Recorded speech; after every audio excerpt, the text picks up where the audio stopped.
दयाल जी महाराज, मानवता मंदिर, होशियारपुर, मवरखा, 13/4/1973, बैसाखी का सत्संग 4 बजे शाम। जो कुछ पीले मकाने का वो मुझे याद है। आज ही शर्मा ने जो कुछ कहा वो भी याद है।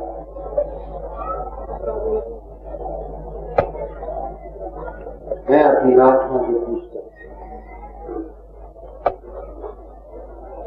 अपनी आत्मा से पूछता हूँ, ओए बुढ़े सच दस, तेन इस खबर को की मिला? अपनी आत्मा ने पूछना। पेशाब कर गया, उसे ख्याल आया, मैं अपनी आत्मा ने पूछना, फकीर चंद तू मुझे सतना बढ़िया तू इस पासे लगा थी, उम्र सारी खो देती,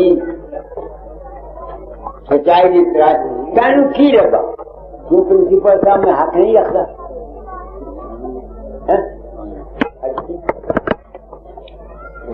दोस्तों,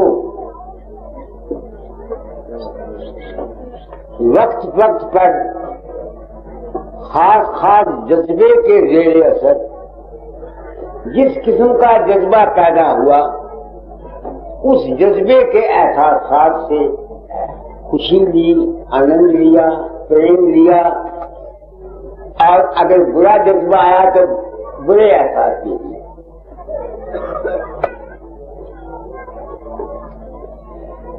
तो ये तो सभी दुनिया भुगतती है, हर एक आदमी के साथ जज्बे गुजरते हैं। तेनों की चीज बखरी लगी। एक सवाल है जरा मैं अपनी आत्मा को करना,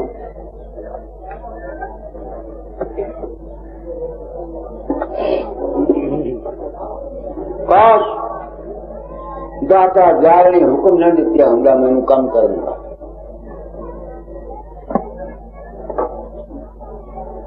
सच पूछ दियो दोस्तों, मैनू ऐ रब्बा के मैनू कुछ नहीं रब्बा।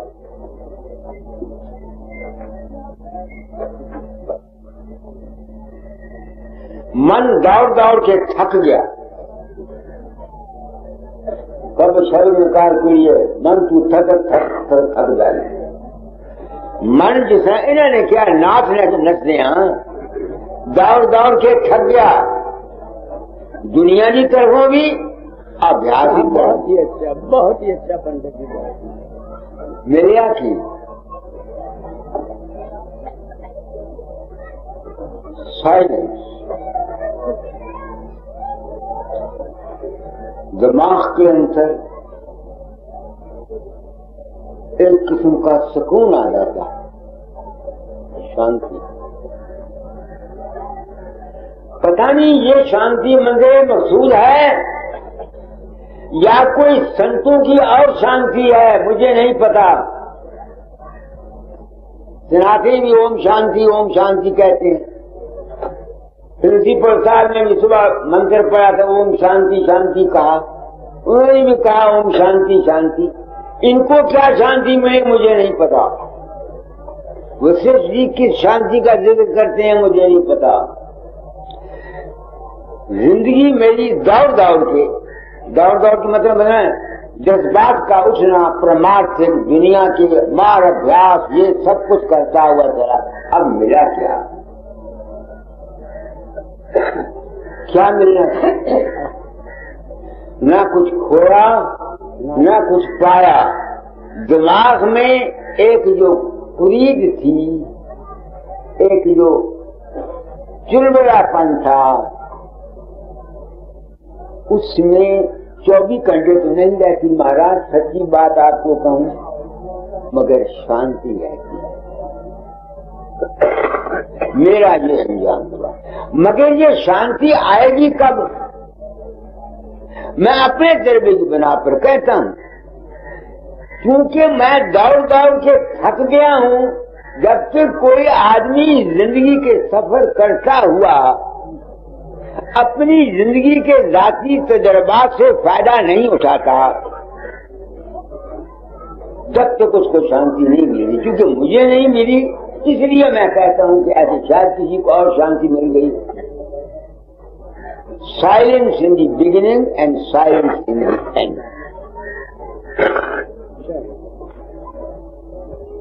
और यही कबीर कहता है, पढ़ दो भाई। मन तू मन तो थकत थकत थक जाई, मन तो थकत थकत थक जाई, दिन थाके तेरो काज न करे है, फिर पाछे पछताई, बिन थाके तेरो काज न करे, फिर पाछे पछताई, मन तो थकत थकत थक जाए, जब लग तो करे जीव रहत है, तब लग परदा भाई। क्या कहते हैं? जब तक मैं और तू बाकी है। आगे तिनका जीरत करे ठहराई, थकत थकत थक जाए। इस तजर्बे की बना पर मैं ये कहना चाहता हूँ अपने भाइयों को, अपने जैसों को, इस बात से नहीं कि तुम मेरी बात को फॉलो करो, झूठ बात। मुझे अपने तजर्बे का कोई दावा नहीं, बिल्कुल। मेरा कर्म भोग था, मेरे कर्म। मौत मुझको आया स्वामी मत में या संत मत में ले आई, इन्होंने सबका खंडन किया हुआ। पराशर भी भूल गया, वशिष्ठ भी भूल गया, रामकृष्ण भी काल के अवतार, मुसलमान भी नहीं पहुंचे, फलाना भी नहीं पहुंचा। मेरा दिमाग टकराया हुआ था। विश्वास था दादा पर, वो तो टूटता नहीं था। तो मैंने जिंदगी खो दी सच्चाई की खोजी।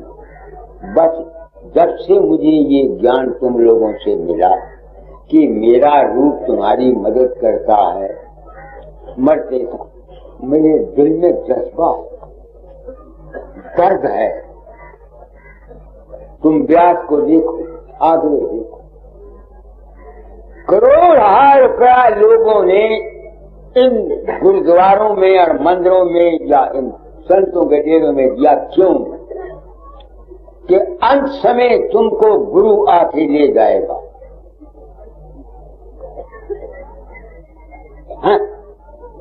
लोग मरे, वो कहते हैं बाबा आया, कोई कहता है हवाई जहाज लेके आया, कोई कहता है पालकी लेके आया, कोई कहता है घोड़ा लेके आया। मैं नहीं जानता, मुझे कोई पता।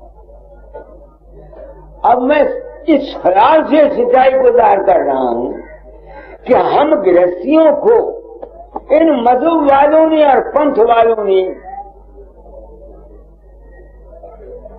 अपना बार बर्दारी का जानवर बनाया हुआ है। हर महीने आते हो और मत्था टेकते हो, बस ये है सवाल। तो जब से मुझे ये यकीन हो गया कि मैं कहीं नहीं जाता, ये सब इंसान का अपना मन है और कुछ नहीं। तुम्हारा अपना ही आत्मा राम है, तुम्हारा अपना आत्मा ही कृष्ण है, तुम्हारा अपना आत्मा ही बाबा वकील बन जाता है, तुम्हारा अपना ही बाबा सामन सिंह बन जाता है, तुम्हारा अपना आत्मा ही शिव बन जाता है, वही विष्णु बन जाता है, वही बन जाता है। मैं क्यों कहता हूं? अपने तजर्बे की बिना के ऊपर। तो मुझे क्या यकीन हो गया कि ऐ इंसान, तेरे मन में हर किस्म की ताकत है।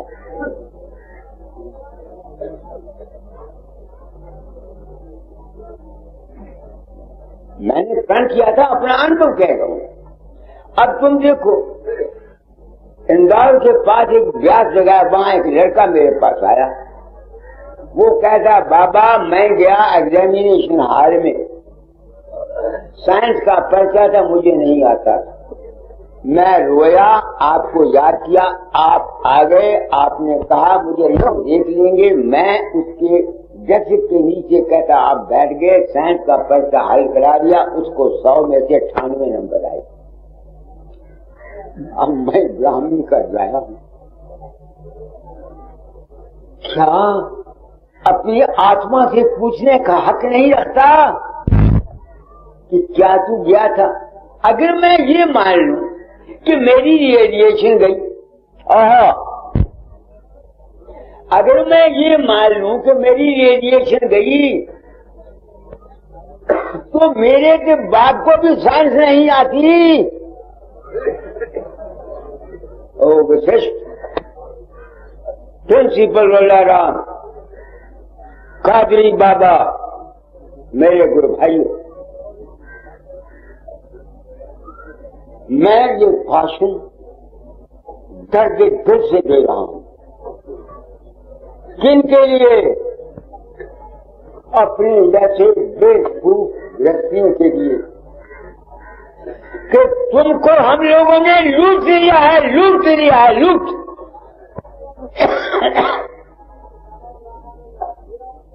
किसी ने तुमको सच्ची बात नहीं बताई और तुम इस लूट में खुश हो। तुम लुटे जाने में खुश हो। मेरे पास एक माई आई है, बाबा 100 रुपया मंदिर में ही तेरे लिए देती हूँ। बहुत अच्छा। अब उसका दिल मैंने तोड़ा नहीं। 300 रुपया मुझे ऐसा मिला, 100 के लिए मैंने 300 का 300 अपने नाम की रसीद करा के मंदिर में दे दिया। अब अगर मैं उनका वो 100 रुपया खा जाऊं अज्ञानियों का, तो मेरा शरीर कुछ ही न मरेगा तो कहां जाऊंगा मैं? क्योंकि वो अज्ञान से देते हैं। नहीं, तुम्हारी बात समझ में आती है? अपनी मोटरें, अपनी बिल्डिंगें, अपनी औलाद को गड्डियां दे गए हैं। दुनिया में महान अपराध किया। मैं चाहता हूं मेरा ये भाषण पब्लिक में जाए, या तो जो मैं कहता हूं ये महात्मा खंडन करें कि ये जाते हैं। बाबा चरण सिंह मुझको मेरा उसने कान को आशीर्वाद 3 आदमी अंत में वो कहते हैं बाबा चरण सिंह। मैं बाबा चरण सिंह जहाँ है उनको मिला। मैंने कहा महाराज आपके जहाँ 3 आदमी मर गए, वो कहते थे वकील चंद गया और आप भी गए। मैं तो गया नहीं, आप गए। वो बड़े सच्चे आदमी कहा मैं भी नहीं। मुझे गुस्सा आया। मैं कहा तुम भी नहीं गए और मैं भी नहीं गया। 1.5 लाख संगत आपने अपने पीछे लगाई हुई है। इनको सच्ची बात क्यों नहीं बताते? एक मुंशीराम होता था उनका सेक्रेटरी, वो आया कहना पंडित जी आप बात तो सच कहते हैं, मगर ऐसे कहने का दस्तूर नहीं। मंसूर ने कहा था उसको फांसी मिल गई। मैं क्या मंसूर ने तो कहा अनर्हक, मैं तो नहीं कहता अनर्हक। अगर तुम मारने चाहते हो ऐसे ही मैंने कोट खोला, मैं पिस्तौल मार दो, अगर मैं मर गया मेरे जैसे 100 फकीर और सादा हो गए। तो तुम लोग आए हो, मैं क्यों सत्संग कराता हूं? अपनी आत्मा से पूछता हूं। सिर्फ अपने जैसे व्यक्तियों को, तुम लोगों को सत्संग कराता हूं क्या कि जिस तरह से वो लड़का अपने संकल्प से मुझको बनाकर इसके पर्चे हल करा जाता, मैं नहीं होता। इससे साबित हुआ कि इंसान के मन में ताकत है कि नहीं, जो मुझको बना लेता। तो तुम गृहस्थ में रहते हुए अगर किसी से नफरत करोगे, किसी के बुरा चाहोगे, किसी के साथ द्वेष करोगे, तो तुम्हारी नफरत, तुम्हारा द्वेष भी तुम्हारे सामने द्वेष और नफरत की मूर्तियां बना करके तुम्हारी जान खाएगा।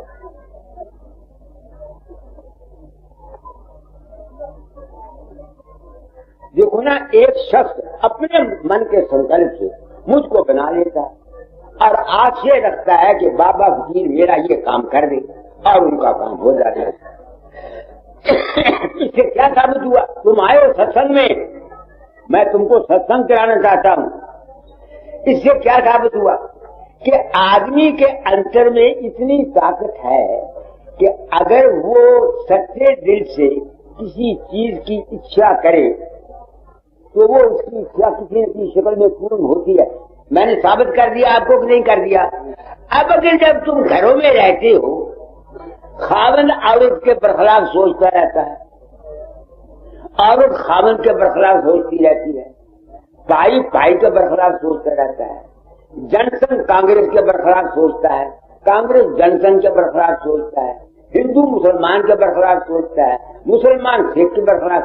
तो भाई तुम्हारे ही ख्याल तुम्हारी जिंदगी में तुम्हारे लिए मुसीबत लाएंगे।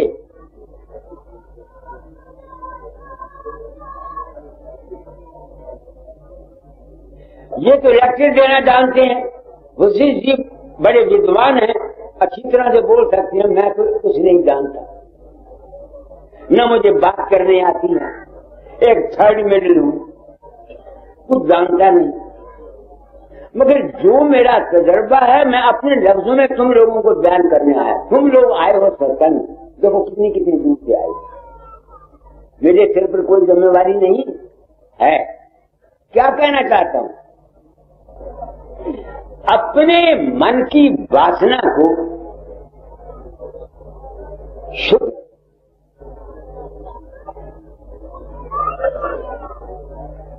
शुद्ध रखो, शुद्ध,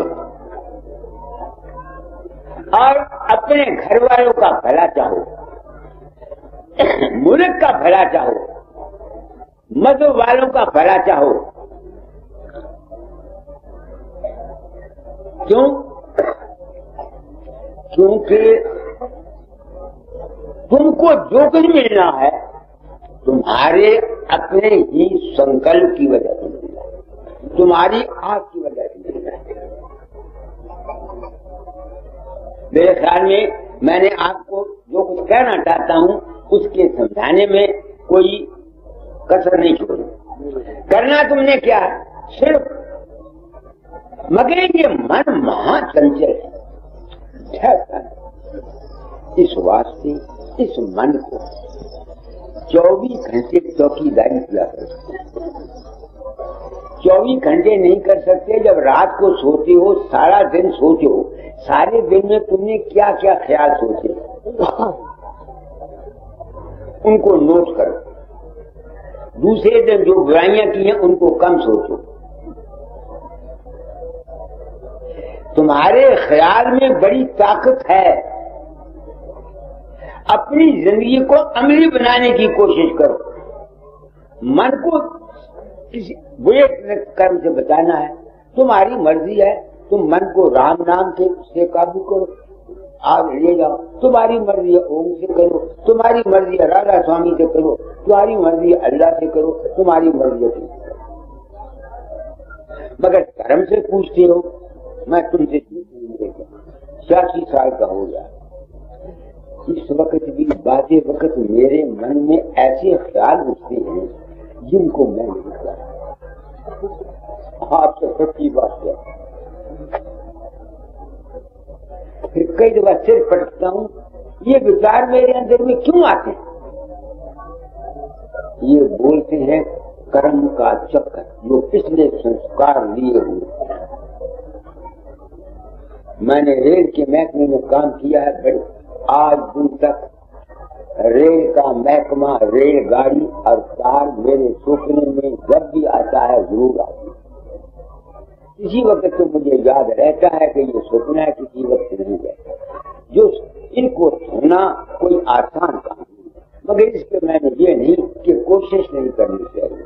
तो हमेशा आप आए हो, वक्त बहुत हो गया, मैंने आपका ज्यादा वक्त ले लिया, मगर चूंकि मैंने प्रण किया था आपको ये अपनी सोसाइटी रखो। जो अंग्रेजी पढ़े हुए हैं उनके लिए मैंने एक किताब लिखी है, अंग्रेजी में इंसान क्या है, ये खैरात क्या करते हैं, कैसे चलते हैं, साइंस के थ्रू। अब पिछली बातों को आज का जमाना नहीं मानता। अब ये इन्होंने भी कहा खुदा सुनता है, तो साइंसदान है वो सुनते हैं तुम्हारी बात को, खुदा सुनता। मैं कहता हूं खुदा सुनता है, कैसे सुनता है? न्यूटन की थ्योरी देखो, तुम अपना हाथ हिलाओ, तुम्हारे हाथ की हरकत सितारों तक जाती है, सितारों से रिएक्शनों के वहां आता है। हम जो कुछ सोचते हैं, जितनी गहरी हमारी जबरदस्त ख्वाहिश है, उतनी जोर की सोच हमारे ख्यालात ब्रह्मांड में जाते हैं और वहां से जरूरी सामान लेके मदद होके आते हैं। तो इस तरह से थाट वेग जाती है, ख्याल की ताकत। अब जमाना बदल गया, मजहब वालों, साइंस आ रही है, पिछला वक्त गया। मैं गलत कह रहा हूँ प्रिंसिपल साहब? पिछला अब भोले पारे अनपढ़ों को तो तुम मगर लगा लोगे, जो पढ़े लिखे आदमी हैं ये तुम्हारे काबू में नहीं आएंगे। वो हर बात का सबूत चाहते हैं, नहीं समझ में आती है ना, अब वो सबूत चाहते हैं हर बात। तो मैंने आपको सबूत दे दिया कि तुम्हारे ख्याल में ताकत है, जैसा तुम्हारा ख्याल वैसा तुम्हारा हाल, जैसी तुम्हारी मति वैसी तुम्हारी गति। तो इस दुनिया में रहते हुए वेद मारे। मैं कहता हूं मैं मंत्र नहीं जानता, मगर मैं वेद मार दिया। मैं ओम भूर्भुवः स्वः तत्सवितुर्वरेण्यम नहीं बोलता, मगर मैं गायत्री का उपासक हूँ। प्रैक्टिकल लाइफ से, जैसा सुबह मैंने कहा, अमली जिंदगी की जरूरत है। जो तुम लोग आए हो, मुझसे कुछ उम्मीद रखती हो, कई माताएं आई हैं, आपको मैं इतनी बात कह देता हूँ, इतनी बात कह देता हूँ कि तुम्हारे खट के अंदर मरकज है, सेंटर है। यहाँ पहला सचराकार, दूसरा ओंकार, तीसरा शून्यकार। किसी ने उसका नाम जबरूद, मजबूत, हुतूद उर्दू में रखा, फारसी में रखा। जब तक तुम वहां अपनी वृत्ति को जमाओगे नहीं, जो वस्फ, जो उसकी क्वालिटी, जो कुछ उसकी काबिलियत उस सेंटर की है, वो तुम पर पूरी तरह वार नहीं हो सकता। मसलन मेरी आंख में बंद कर देता हूं, पीरे मुखां गाएगा, आंख मेरी बंद है, मेरे कान समझ जाएंगे पीरे मुखां गा रहा है। छूता हूं, मैं कहूंगा हाँ ये पीरे मुखां है, मगर जब तक मैं आंख से नहीं देखूंगा मुझे पूरी तृप्ति नहीं होगी। ठीक है, नहीं ना होगी। इसी तरह काम का विषय समझ लो, तो जब तक कोई आदमी उस मरकज, जिस मरकज के लिए वो सेंटर बनाया गया, वहां नहीं जाएगा, बातें जितनी मर्जी कर लो। मैं जब अकेला बैठता हूं, आपको धर्म से कहता हूं, मेरे गुरु भाई हैं, मैं I feel I got weakness, मैं अपने अंदर कमजोरियां फील करता हूं। सच्ची बात आपको कह रहा हूं, कोई झूठी बात नहीं कर। जाहिरा मैंने आज 36-37 साल से अपने आप को काम जागृत में काम बस नहीं होने दिया ना, मगर 2-3 साल के बाद कभी कभी बीवी साहब आ जाती हैं सुपने में। क्या कह रहा हूं आप लोगों को?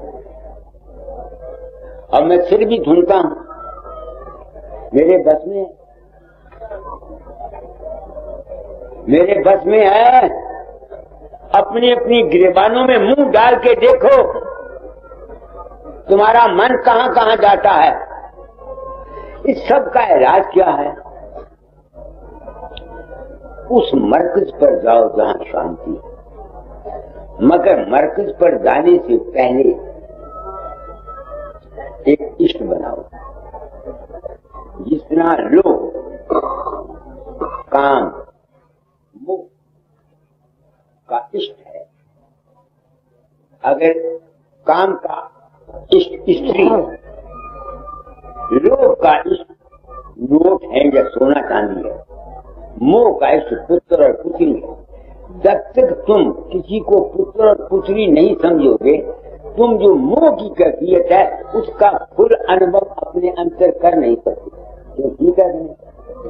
इसी तरह से एक इष्ट बनाओ जिसको पूर्ण कहा जाता है। वो जो गुरु है, वो जो रूप है या वो जो ताकत है, उसको पूर्ण मानो, उसका इष्ट बनाओ, उसको बीतराग समझो, उसका ध्यान करते हुए अगर तुमने उसे पूर्ण माना हुआ है तो क्या होगा? तुम उस कैफियत को हासिल करोगे। मगर अगर नोट हैं तुम्हारे पास 100 रुपए के, तुमको पता नहीं गवर्नमेंट ने 100 रुपए का फर्क करो नोट रद्दी कर दिया है, और तुमको ये यकीन होगा कि ये 100 रुपए का नोट किसी वैल्यू का नहीं है, तो तुमको उस लोभ का कोई फल नहीं होगा। इसी तरह से अपने इष्ट पर पूरा विश्वास रखो। जिस रूप में भी तुम उसको मानते हो, सुनो, जो मुझे गुरु मानते हैं मैं उनको कह रहा हूं। और इष्ट और अपने अंतर में साधन करने की कोशिश करते हो। गिरता मैं भी रहता हूं, शायद दाता दयाल न गिरे, शायद बाबा सामन सिंह न गिरा हो, शायद स्वामी जी महाराज न गिरे हों।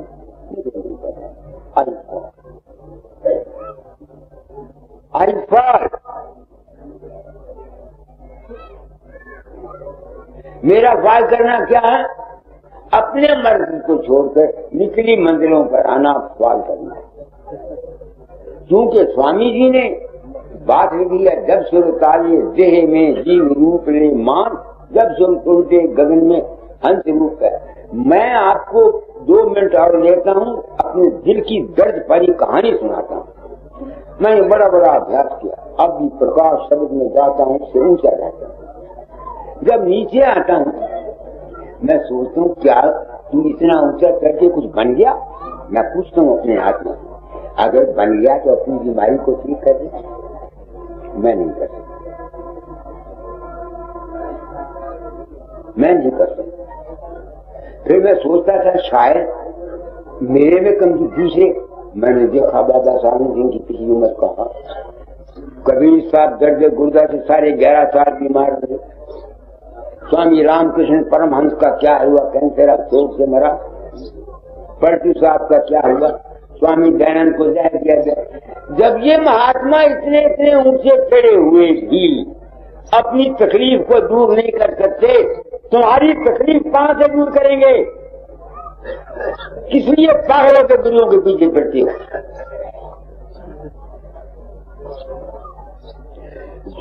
जो गुरु अपने लड़के को मरते हुए नहीं बचा सकता, वो तुम्हारे लड़के को जिंदा कैसे करेगा?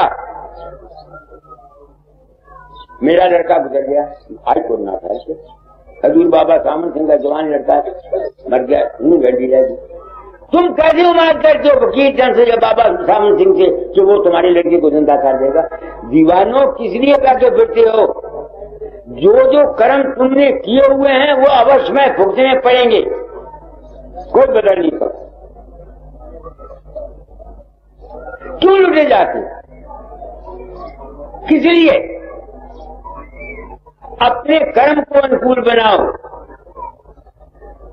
इस दुनिया के अंदर कर्म कानून है। अगर कर्म के चक्कर से निकलना चाहते हो, उसके लिए संत मत का निवृत्ति मार्ग, वो अगर मौका मिला तो कल कहूंगा।